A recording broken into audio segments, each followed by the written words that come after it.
السلام علیکم۔ اللہ تعالیٰ کا فرمان حدیث قدسی کے مطابق ہے کہ روزہ میرے لیے ہے اور اس کی جزا بھی میں ہی دوں گا۔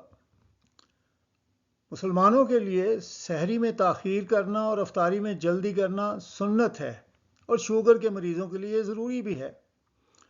قرآن و سنت کے مطابق کچھ حالات ایسے ہیں جس میں آپ کو روزہ رکھنے سے مستثنیٰ کیا جا سکتا ہے، مثلاً بلوغت کی عمر سے کم عمر کے بچے، بوڑھے، بیمار، دماغی طور پہ مشکلات میں مبتلا، سفر کرنے والے، حاملہ خاتون اور حیض والی خواتین۔ خون میں گلوکوز کی کنٹرول کی اہمیت: اگر آپ کو ذیابیطس ہے یعنی شوگر ہے تو خون میں گلوکوز کا اچھا کنٹرول رکھنا بہت ضروری ہے۔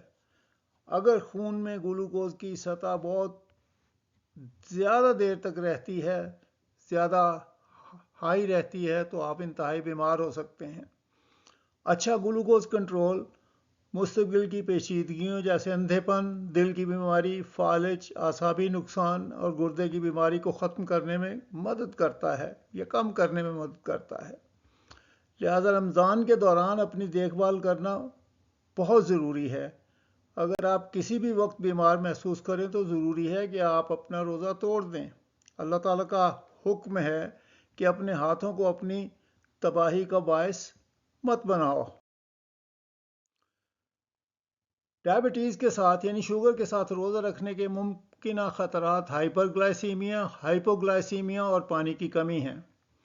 ہائپوگلائسیمیا جب گلوکوز کی سطح بہت کم ہو جائے، جس میں کانپنا، لرزنا، پسینہ آنا، دھندلا دکھائی دینا، چڑچڑا ہونا یا بے چینی یا تیز نبض۔ روزہ توڑنا ایسی حالت میں ضروری ہے، بلکہ اگر شوگر لیول خطرناک حد تک کم ہو جائے یعنی 70 ملی گرام فی ڈیسی لیٹر سے نیچے ہو جائے تو جان بچانے کے لیے روزہ ختم کر دینا واجب ہے۔ ہائپر گلائسیمیا جب گلوکوز کی سطح بہت زیادہ ہو جائے، آپ کو بار بار بیت الخلاء جانا پڑے، سر میں درد ہو، انتہائی تھکاوٹ ہو، سانس میں ناشپاتی جیسی فروٹ جیسی خوشبو آنی شروع ہو جائے، تو اس میں آپ کو ہائپر گلائسیمیا کا چیک کرنا ضروری ہے۔ شرع نے شوگر کی وجہ سے روزہ رکھنے کی صحت کو شدید خطرے کی حالت میں یا کمزوری کی زیادہ حالت میں یا شوگر لیول خطرناک حد تک کم یا زیادہ ہو جانے سے روزہ چھوڑنے کی اجازت دی ہے۔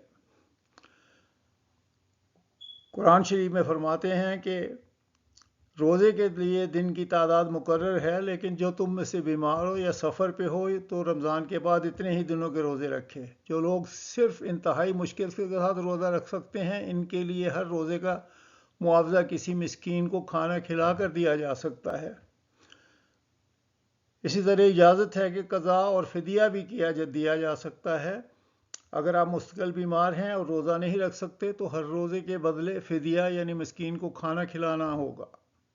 اگر عارضی بیماری ہو تو بعد میں قضا روزہ رکھنا ہوگا۔